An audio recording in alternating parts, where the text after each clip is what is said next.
discuss about the structure of skin and its barriers. So we start from the structure of skin. So generally जो skin का structure और जो figure दिया गया है, तो इसमें हम लोग देख सकते हैं ये जो है ये ऊपर का लेयर होता है, ठीक। जो आउटर लेयर जो विजिबल हम लोग को होता है वो ये लेयर हो गया। उसके बाद यही लेयर पूरा इसको हम लोग एपिडर्मिस बोलते हैं, जो ये ऊपर की लेयर होती है।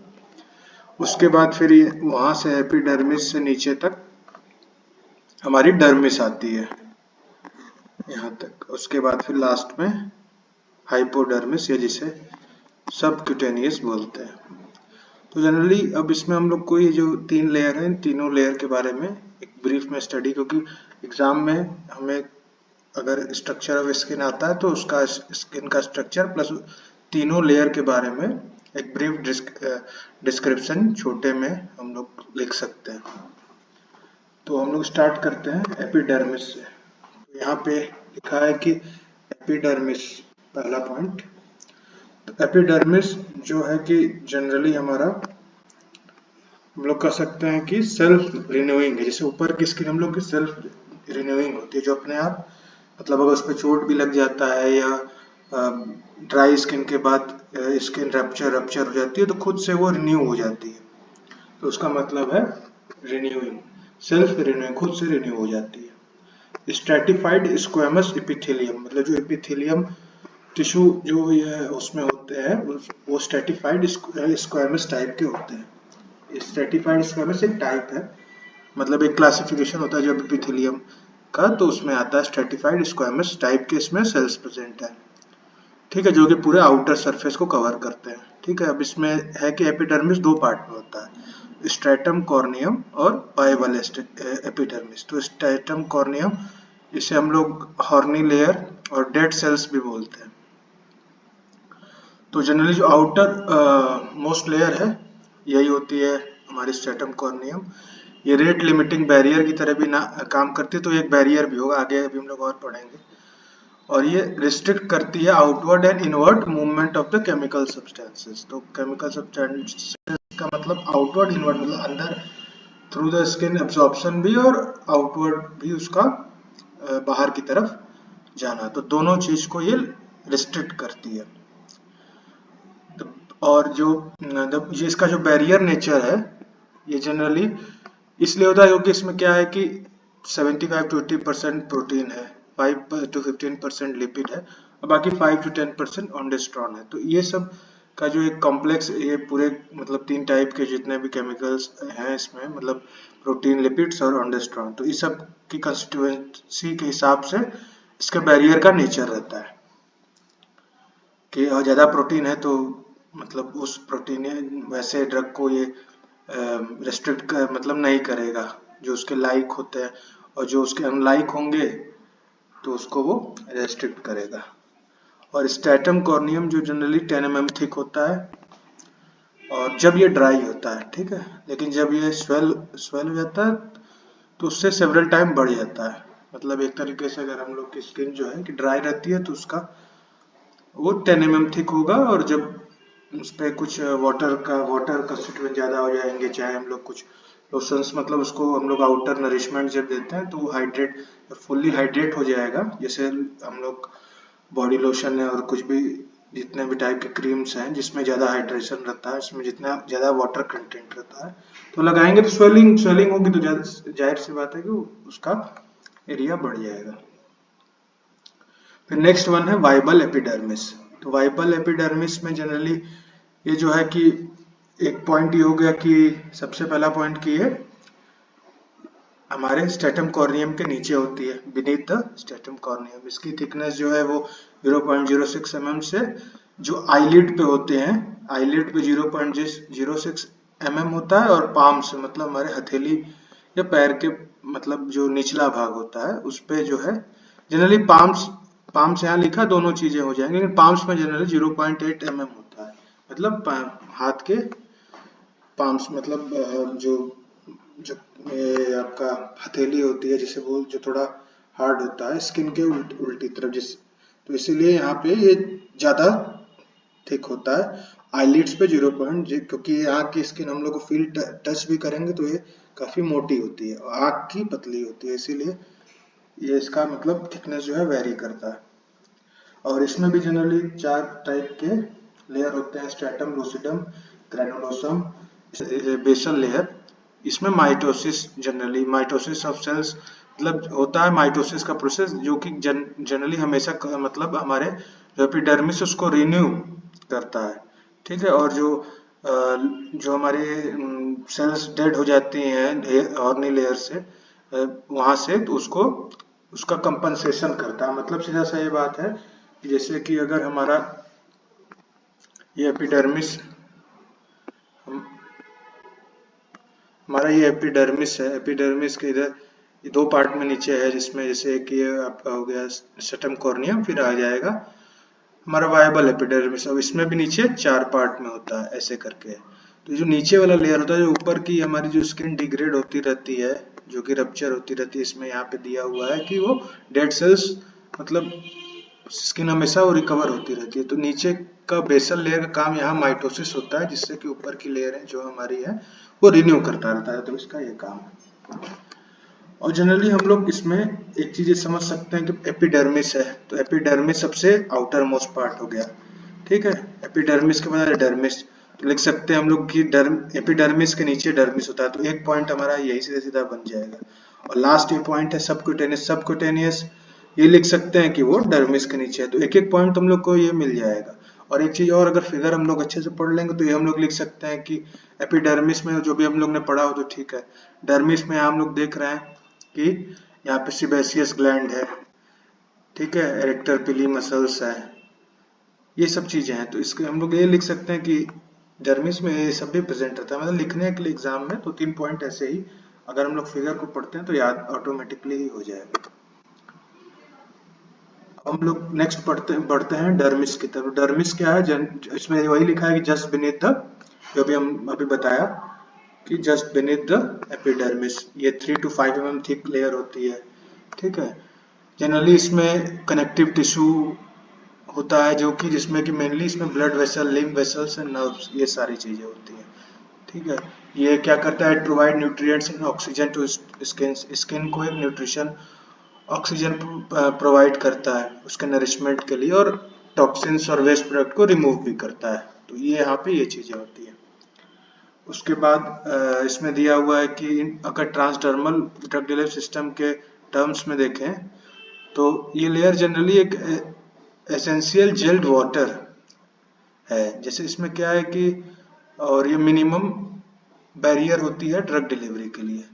जेल वाटर यहाँ इसलिए क्या, क्योंकि नरिशमेंट एक तरीके से पूरा ये इस हमारे स्किन को प्रोवाइड करती है। अभी ऊपर भी हम लोग देखा कि न्यूट्रिएंट, ऑक्सीजन, इसमें ब्लड वेसल्स होते हैं, तो हर चीजें आपको फिगर में भी हम लोग देखें यहाँ पे, ये देख सकते हैं कि यहाँ पे हमारे यहाँ पे ये ब्लड वेसल्स ये है, नर्व है, ठीक है। तो ये सब एक तरीके से पूरा ये, और यहाँ पे सीबेसियस ग्लैंड है, तो सीबेसियस ग्लैंड के थ्रू बाहर ऑयल और आपका स्वेट ग्लैंड्स के थ्रू जो हमारा स्वेट रहता है, तो वो एक तरीके से सब बाहर की तरफ जो टॉक्सिन्स और वेस्ट मटेरियल रहते हैं वो बाहर की तरफ ट्रांसफर हो जाते हैं, ठीक है। तो ये हम लोग इसमें इम्पोर्टेंट पॉइंट क्या याद रखना है कि ये एपिडर्मिस के जस्ट नीचे होता है, इसका 3 to 5 mm थिक लेयर है। इसमें कनेक्टिव टिश्यू ज्यादातर होते हैं जो कि ब्लड वेसल्स, लिम्फ और नर्व्स को कंटेन करते हैं, ठीक है। ये नरिशमेंट प्रोवाइड करता है जैसे कि न्यूट्रिएंट्स, ऑक्सीजन, और जो वेस्ट मटेरियल रहते हैं उसको रिमूव आउट कर देता है। अब नेक्स्ट आता है हाइपोडर्मिस। तो हाइपोडर्मिस में जैसे यहाँ पे लिखा हुआ है कि it is the fat tissue suppose the dermis and the epidermis. तो ये एक नीचे का, इसको हम लोग मान सकते हैं कि फिगर हम देखें सबसे नीचे ये बेस है, जैसे एडिपोज टिश्यू इसमें है, तो फैट्स है सब। ये क्या करेगा, एक मैकेनिकल सपोर्ट प्रोवाइड करेगा, एक जो है कि फैट टिश्यू जो है कि सपोर्ट प्रोवाइड करेगा, ठीक है। फैट स्टोरेज एरिया भी होता है, और ये टेम्परेचर रेगुलेशन में हेल्प करता है, और न्यूट्रिशनल सपोर्ट में भी हेल्प करता है, मैकेनिकल प्रोटेक्शन, तीनों काम इसका है, temperature regulation, nutritional support and mechanical protection. और ये जनरली इसमें ब्लड वेसल्स, नर्व्स, ये सब भी, और में कंटेन सेंसरी प्रेशर ऑर्गन्स, तो प्रेशर ऑर्गन्स भी जो होते हैं उसमें होते हैं, और ब्लड वेसल्स और नर्व्स भी, ठीक। काम लगभग इसका डर्मिस और इसका सेम है, बट ये थोड़ा ज्यादा इसमें फैट ज्यादा स्टोरेज एरिया है तो या तो मैकेनिकल सपोर्ट, और हम उसको मतलब हमारे एपिडर्मिस और डर्मिस को ये प्रोवाइड करेगा। मैकेनिकल सपोर्ट को ये बेस हो जाएगा। ठीक है, अब हम लोग का देखते हैं बैरियर्स टू द स्किन। तो बैरियर्स टू द स्किन में एक तो इसमें यहाँ पे लिखा नहीं है, बट यहाँ पे स्किन रिलेटेड फैक्टर्स में स्किन कंडीशन, एज, और एक ये हमारा हो जाएगा यहाँ पे स्ट्रेटम कॉर्नियम, क्योंकि हम लोग ने यहाँ पढ़ा था कि ये क्या है, रेट लिमिटिंग बैरियर। तो ये पूरा यही पॉइंट हम लोग लिख सकते हैं। ठीक है, ये पूरा पॉइंट आएगा तो इसको भी लिख सकते हैं कि यहाँ पे हम लोग ऐड कर सकते हैं इसमें स्ट्रेटम कॉर्नियम। तो ये जरूर यहाँ पे मतलब पढ़ लिए इसलिए नहीं लिखा है, स्ट्रेटम कॉर्नियम SC, यहाँ पे एक पॉइंट हम लोग इसमें ऐड कर सकते हैं। और फिजिको केमिकल फैक्टर्स हैं तो उसमें हमारे hydration of skin, temperature of skin, pH of skin ये आएगा। एनवायरमेंटल फैक्टर्स में सनलाइट, कोल्ड सीजन और एयर पोल्यूशन आएगा। थोड़ा सा इसके बारे में देख लेते हैं। स्किन रिलेटेड फैक्टर्स में पहला है स्किन कंडीशन। तो स्किन खुद ही एक act as a barrier itself, खुद ही वो एक बैरियर की तरह काम करता है। ठीक है, इसमें जैसे कुछ एसिड्स, अल्कली हैं, ये सब तो जनरली क्योंकि इसकी ऐसा मतलब केमिकल कंपोजिशन जो होती है वो बैरियर को क्रॉस कर जाती है थ्रू द स्किन और पेनिट्रेट कर जाती है थ्रू द स्किन। लेकिन कुछ ऐसे ड्रग होते हैं जो नहीं कर पाते हैं, तो उसके लिए हम लोग कुछ सॉल्वेंट्स का यूज करते हैं। जैसे यहाँ पे लिखा है मेनी सॉल्वेंट्स। तो वो सॉल्वेंट क्या करेंगे, वो ओपन कर देंगे complex structure of skin of horny layer, जो हॉर्नी लेयर के कॉम्प्लेक्स स्ट्रक्चर है उसको वो ओपन कर देंगे और वहां से फिर ड्रग सॉल्वेंट के थ्रू जाके अब्जॉर्ब हो जाएगा। तो उसमें से मेथनॉल, क्लोरोफॉर्म, जिससे हम लोग जनरली जो क्रीम लगाते हैं, जो ठंड एक कूलिंग सेंसेशन का हम लोग को फीलिंग होती है, जैसे कोई भी क्रीम, वॉलिनी जेल या कोई भी इसे लगाते हैं हम लोग क्रीम जिसमें अल्कोहल कुछ पड़ा रहता है, तो वो क्या करता है, वो पेनिट्रेशन इनहांसर एक तरह समझिए, तो वो मतलब हमारे एब्जॉर्प्शन को बढ़ाएगा, क्योंकि वो जो बैरियर है स्किन के उसको क्रॉस करने में हेल्प करता है। ठीक है, स्किन एज है तो एज नॉर्मल से हम लोग जानते हैं कि एडल्ट्स और यंग वंस का ज्यादा स्किन जो है कि ज्यादा परमिएबल होता है देन ओल्डर वंस का लेस परमिएबल हो जाता है। इसीलिए हम लोग बोलते हैं कि बच्चों की सेंसिटिव स्किन, तो क्योंकि कोई भी उस मतलब ज्यादा बैरियर उसमें नहीं होता है, तो केमिकल ज्यादा उसमें रिएक्ट कर जाएगा अगर स्किन पे जाएगा। तो अगर हार्मफुल केमिकल है तो वो भी क्रॉस कर जाएगा तो बॉडी में टॉक्सिसिटी प्रोड्यूस करेगा। लेकिन अगर ओल्ड वन है तो ओल्ड वन वही केमिकल लगा लेगा, लेकिन उसका कभी कभार नहीं मतलब नहीं जनरली नहीं होगा, ये होगा भी तो बहुत कम होगा, क्योंकि उसकी स्किन जो है वो लेस परमेएबल होती है। उसके बाद आता है फिजिको केमिकल फैक्टर्स, उसमें आता है हाइड्रेशन मतलब वाटर कंटेंट कितना है स्किन का। तो वही है कि जब व्हेन वाटर सैचुरेट्स द स्किन, मतलब अगर वाटर जो है कि स्किन में आ जाएगा या ज्यादा उसका कंटेंट बढ़ेगा, वाटर कंटेंट स्किन में, तो स्वेल टिश्यू जो होगी स्वेल कर जाएगी। ठीक है, और उसमें जैसे कि उससे क्या होगा, उससे हमारा परमिबिलिटी इंक्रीज हो जाएगी। ठीक, और टेम्परेचर ऑफ स्किन, तो टेम्परेचर ऑफ स्किन में दिया है कि पेनिट्रेशन रेट जो है टेम्परेचर पे वेरी करती है डिफरेंट। वो क्या होता है कि जनरली टेम्परेचर जो है कि डिफ्यूजन कोफिशिएंट जो हम लोग ने पहले पढ़ा था दूसरे वीडियो में भी, डिफ्यूजन कोएफिशिएंट होता है, जैसे हमारे डिफ्यूजन रेट को जो बताता है कि कितना amount of drug from higher concentration to lower concentration गया या लोअर कंसेंट्रेशन हायर कंसेंट्रेशन आया। तो उसका एक फॉर्मूला होता है fix first law of diffusion, तो उसमें सारी चीजें आती है। लेकिन बट हम लोग को यहाँ से याद रखना है कि जो टेम्परेचर है वो डिफ्यूजन कोएफिशिएंट पे वेरी करता है। ठीक है, तो और उसी के हिसाब से पेनिट्रेशन रेट होता है। और इसे यहाँ पे दिया हुआ है कि diffusion coefficient decreases with the temperature decreases, मतलब जैसे जैसे डिफ्यूजन कोएफिशिएंट घटेगा, मतलब टेम्परेचर के साथ डिफ्यूजन कोएफिशिएंट भी घटेगा, तो सीधी सी बात है पेनिट्रेशन भी घटेगा। ठीक, तो इसका मतलब टेम्परेचर जब ज्यादा रहेगा तो पेनिट्रेशन ज्यादा रहेगा, टेम्परेचर कम रहेगा तो पेनिट्रेशन कम रहेगा। अब से क्लोथिंग की बात इसमें नीचे अगले पॉइंट पे दी गई है। क्लोथिंग हम लोग मतलब कपड़े पहनते हैं, तो कपड़े पहनने से टेम्परेचर एक मेंटेन रहता है। जैसे आउटर सनलाइट में हमारा एक्सपोजर कम होता है, डायरेक्ट मतलब सनलाइट में, तो उसके कारण इसीलिए कपड़े हम लोग पहनते, कभी कभार होता है ना कि कोई क्रीम लगा के उसको भाई डायरेक्ट सनलाइट में नहीं निकलना है, तो ये सब चीजें, क्योंकि उसका अब्जॉर्प्शन तुरंत यह हो जाएगा, बहुत तेजी से हो जाएगा और कुछ टॉक्सिसिटी भी हो सकती है। तो इसीलिए एक मतलब यूनिफॉर्म अगर हमें रिजल्ट चाहिए तो उसके लिए वो बातें रहती हैं। तो जनरली हम लोग समझ सके टेम्परेचर के साथ पेनिट्रेशन बढ़ता है। और लास्ट आता है पीएच ऑफ स्किन।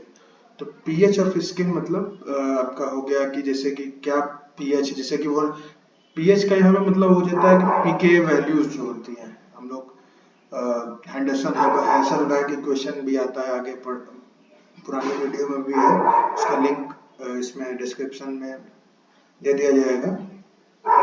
तो जनरली हम लोग को ये पढ़ना है कि इसमें पीएच में जनरली क्या होता है। पीएच मतलब पोटेंशियल ऑफ हाइड्रोजन, तो मतलब उसमें जैसे उसमें लिखा हुआ है कि अनआयनाइज्ड मॉलिक्यूल, हम लोग सीधा से जानते हैं जिस मॉलिक्यूल के ऊपर चार्ज नहीं रहता है वो जनरली हाईली परमिएबल और ज़्यादा एब्जॉर्ब होती है, ठीक है।